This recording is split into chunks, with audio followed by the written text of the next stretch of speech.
All right, so get this. We are diving deep today Oh, yes. into the entire history of humankind. Wow. It's going to be a big one. Huge topic. And, well, we've got excerpts from Sapiens, A Brief History of Humankind, as our guide. And let me tell you, this book is packed with mind-blowing ideas. Oh, absolutely. You ready to have some assumptions challenged? I am always up for that. Okay, so the big question we're tackling here is, what makes us human? How did we go from, like, wandering around the savannah to building these skyscrapers and launching rockets into space? It's a long journey. Yeah. Fascinating journey. And it all starts with a pretty startling fact. Okay. Humans have been around for about 2.5 million years. Okay. But history, as we know it, with civilizations and written records and all that, only goes back about 70,000 years. Hold on. So Yeah. for almost 2.5 million years, humans were just Yes. hanging out. What were they doing all that day? Well, they were surviving, evolving, adapting, Right. but they weren't building cities or writing symphonies. Before 70,000 years ago, humans were basically just another animal species. Okay. Clever, yes, but not dramatically different from other primates in terms of their impact on the world. So what happened 70,000 years ago? What changed the game for us? That's when something incredible occurred, Okay. what Harari calls the cognitive revolution. It's this period where our brains took a massive leap forward, Yeah. and we developed the capacity for language and, get this, the ability to believe in things that don't physically exist. Yo! Are you saying we, like, basically invented imagination? In a way, yes.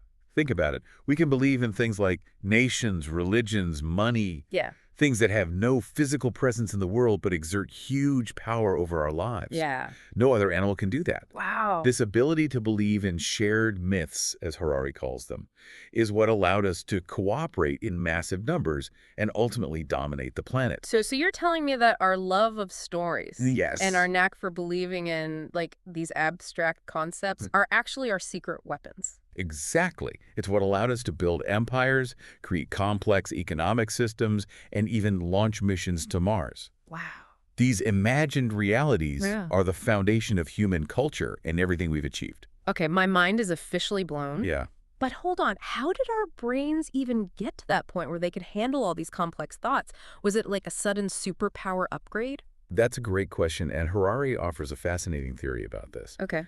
He suggests that cooking Okay. might have played Yeah. Like, are you saying my grandma's famous lasagna recipe is somehow responsible for human intelligence? Well, it's more about the energy demands of our bodies. Okay. Both our brains and our digestive systems require a ton of energy. Okay. By cooking food, we made it easier to digest, Right. freeing up a lot of energy that could then be used to power our growing brains. So basically, our ancestors were like, hey, if we cook this mammoth meat, we might just get smart enough to invent the wheel. Exactly. And this shift to a cooked diet had other significant impacts, too. It changed our jaw structure, Right. shortened our intestines, and even altered our social patterns as we gathered around hearths to share meals. So we've got these supercharged brains, thanks to our, like, culinary skills. Right. What was early human society like? Were they living in, like, hippie communes, all peace and love? Not quite. Let's go back about 30,000 years to a place called Sungir in what's now Russia.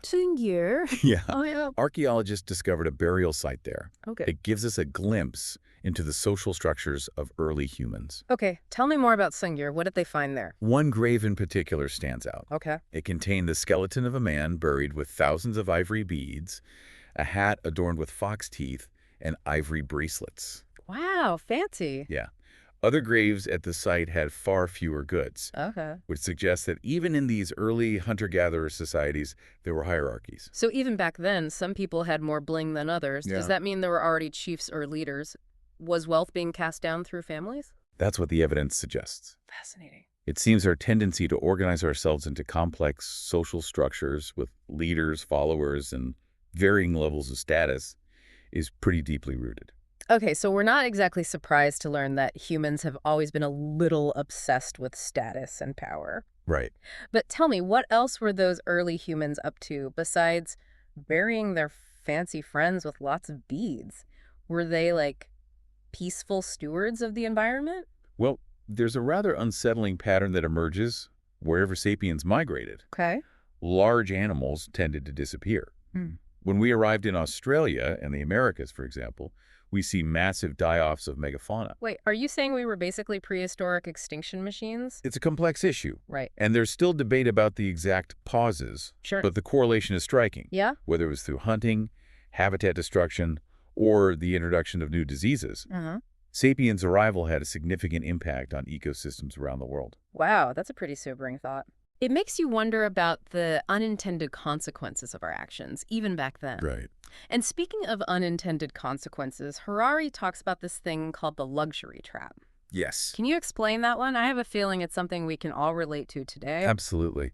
The luxury trap describes how something that starts out as a luxury, something that makes our lives easier or more enjoyable, Yeah. can quickly become a necessity, creating new demands and obligations. Oh, yeah, I'm feeling that. Yeah. Like, remember when you first got a smartphone?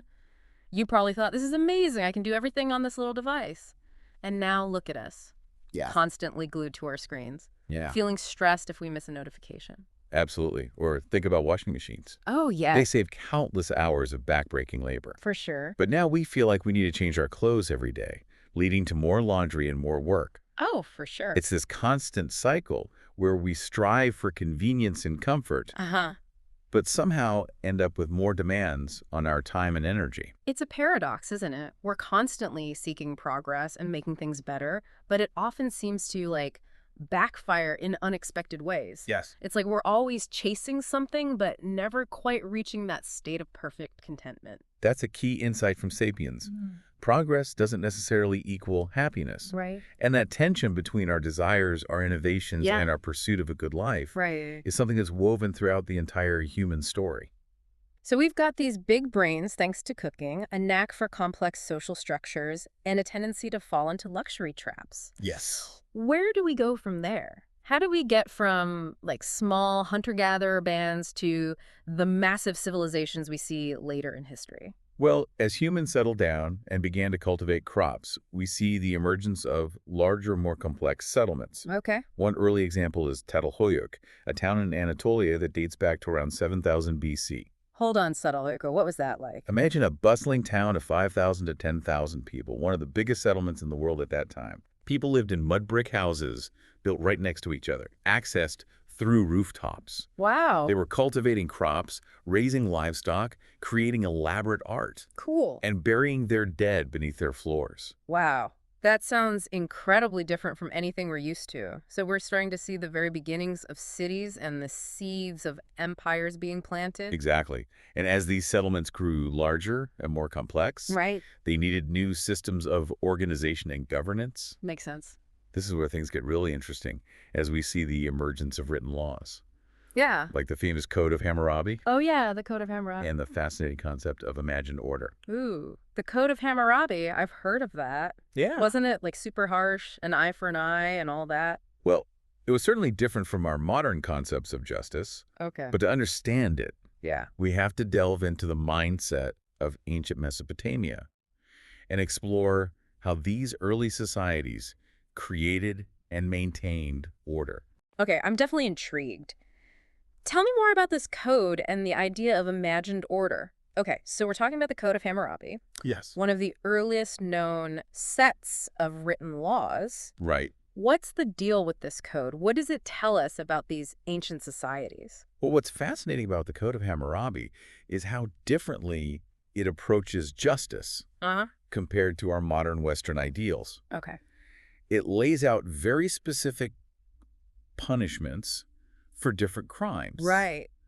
But those punishments could vary drastically depending on your social status. Wait, hold on. Are you saying that the law wasn't applied equally to everyone? That doesn't sound very fair. It's a very different concept of justice than what we're used to. Okay. For example, if a nobleman knocked out the tooth of another nobleman, Yeah. he would lose his own tooth in return. Okay. A classic eye for an eye. But if he knocked out the tooth of a commoner, Yeah. he just had to pay a fine. Whoa, that's crazy. So basically it was one set of rules for the rich and powerful Yeah, and another for everyone else. precisely.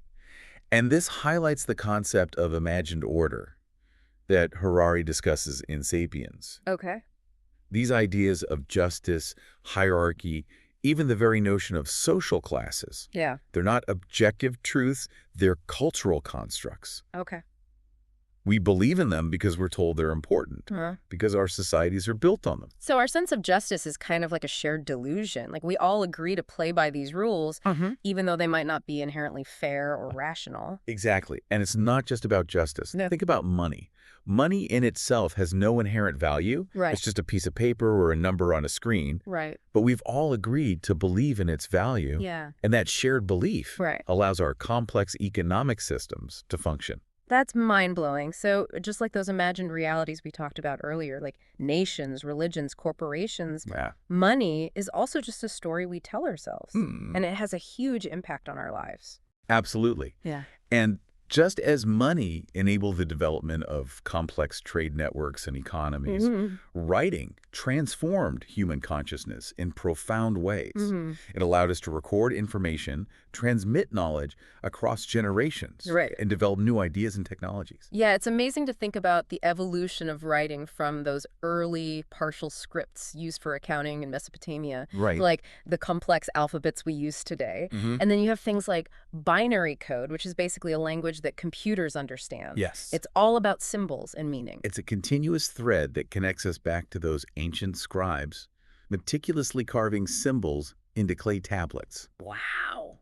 They were laying the foundation for the information age we live in today. That's crazy. But let's go back to that idea of increasingly specialized societies. Okay. Remember our apple farmer who needs new shoes? Oh, yeah, the poor guy. How is he going to find a shoemaker who wants apples? In a world where everyone has their own specific trade, it seems like it would be a nightmare trying to barter for everything you need. Exactly. Bartering works fine in small communities. Sure. But as societies grow larger and more specialized, it becomes incredibly inefficient. Yeah. You need a coincidence of wants. Right. Which is hard to come by in a complex marketplace. That's where money comes in handy, right? It acts as a kind of universal translator in the marketplace. Precisely. Money solves the problem of coincidence of wants. Right. You don't need to find a shoemaker who's creating apples. Right. You just need to find someone who wants to buy your apples. Yeah.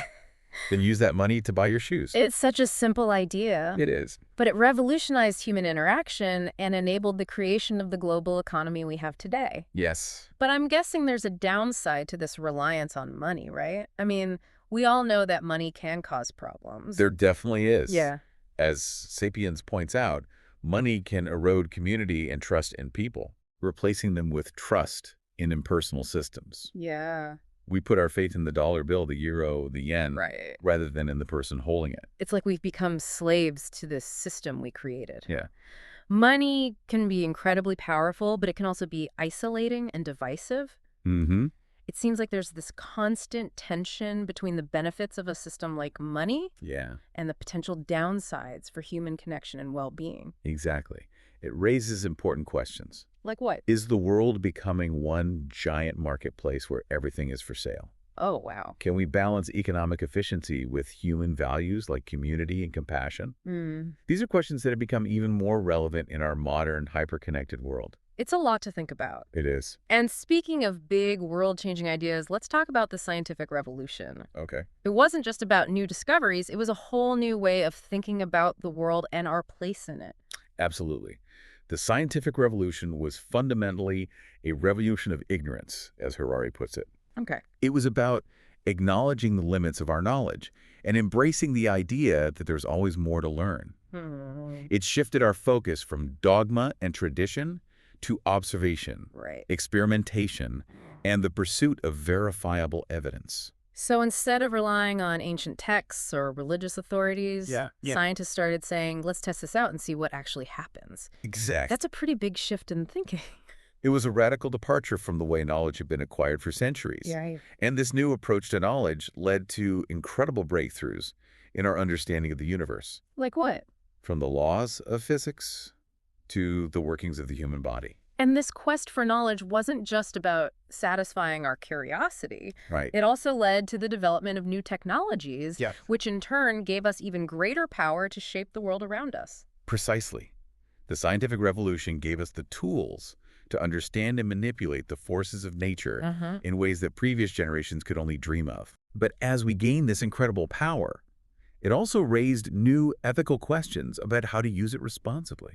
It's like that old saying, with great power comes great responsibility. Yes. And that responsibility has only grown as our scientific knowledge and technological capabilities have advanced. Exactly. We're now grappling with issues like climate change, artificial intelligence, genetic engineering, Yeah. challenges that have the potential to reshape the future of our species and the planet. It's both exciting and a little bit terrifying to think about where all this might lead. I agree. But speaking of the future, Yes. Harari talks about this concept of the Gilgamesh Project, humanity's age-old quest for immortality. Right. Is that just a fantasy, or could we actually conquer death one day? It's a question that has captivated humans for millennia. Yeah. And while we haven't discovered the fountain of youth just yet, Right. recent advancements in fields like genetics, nanotechnology, and regenerative medicine are blurring the lines between science fiction and reality. I mean, we've already seen, like, dramatic increases in life expectancy over the past century. Right. Is it really so far-fetched to imagine a future where we could extend our lifespans indefinitely? Some experts believe it's within the realm of possibility. Really? Imagine a future where aging is treated like any other disease, where we could repair cellular damage and slow down the aging process at a fundamental level. Death might become a choice rather than an inevitability. That's mind-blowing. But wouldn't that create all sorts of new problems? Like, what would it mean for our societies, our economies, our planet, if people lived for hundreds of years? Those are precisely the kinds of questions we need to be asking ourselves as we explore these uncharted territories. Yeah. The quest for immortality raises profound ethical, social, and philosophical questions that we need to grapple with. It seems like every advancement, every step forward we take as a species Yes. opens up a whole new set of challenges and dilemmas. It's enough to make your head spin.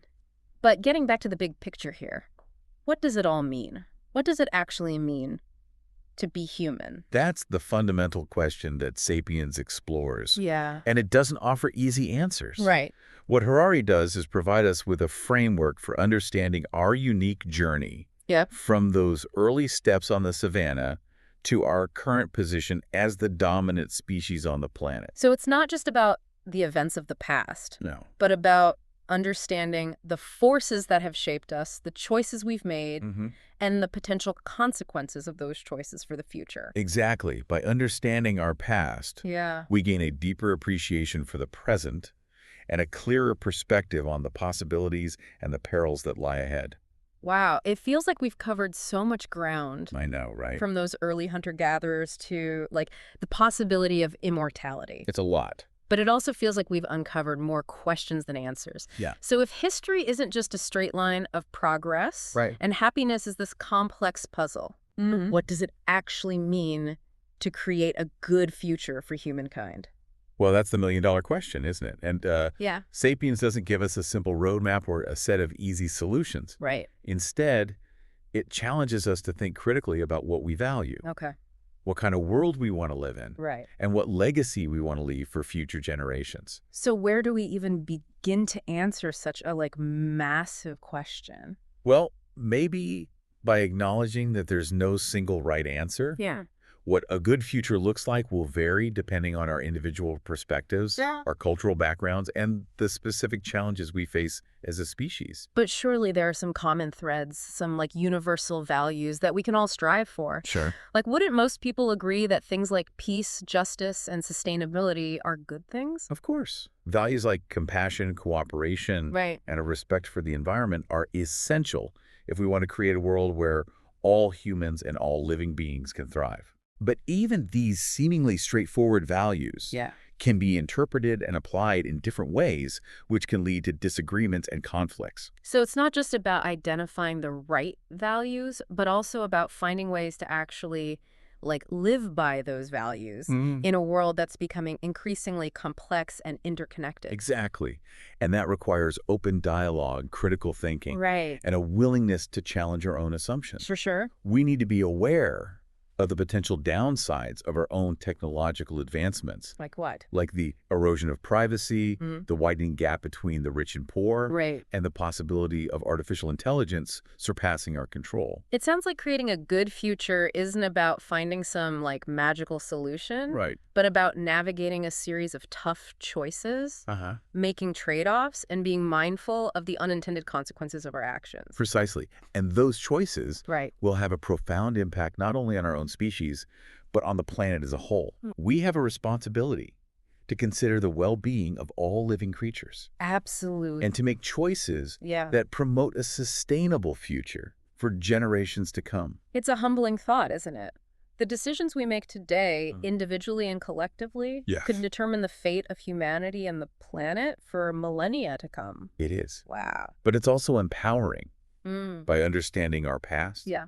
by recognizing the forces that have shaped us and the challenges we face. Right. We can become more conscious creators of our own future. So the takeaway here is that there's no easy answer to the question of what makes a good future. Wow. It's an ongoing process of learning, adapting, and working together to create a world that reflects our shared values and aspirations. Exactly. And ultimately, Yeah. it's up to each of us to decide what kind of world we want to live in Right. and to contribute in our own ways Yeah. to making that vision a reality. Well, this deep dive has certainly given me a lot to ponder. It's incredible how Harari can weave together, like, history, science, philosophy, Right. and even a touch of humor to create such a thought-provoking exploration of what it means to be human. I agree. Sapiens is one of those books that stays with you long after you finish reading it, Totally. prompting you to question your assumptions Yeah. and to consider the vast possibilities and responsibilities that lie before us as a species. And as we stand at this, like, crucial moment in human history, Yeah. all its challenges and opportunities, Uh-huh. those questions have never been more important. So true. So, to our listeners out there, we'll leave you with this final thought. If history isn't just about progress and happiness isn't a guaranteed outcome, what does it mean to create a future worthy of our, like, shared humanity? It's a big one. What kind of world do you want to be a part of building? It's a question worth pondering, a conversation worth continuing, and a Absolutely. future worth fighting for.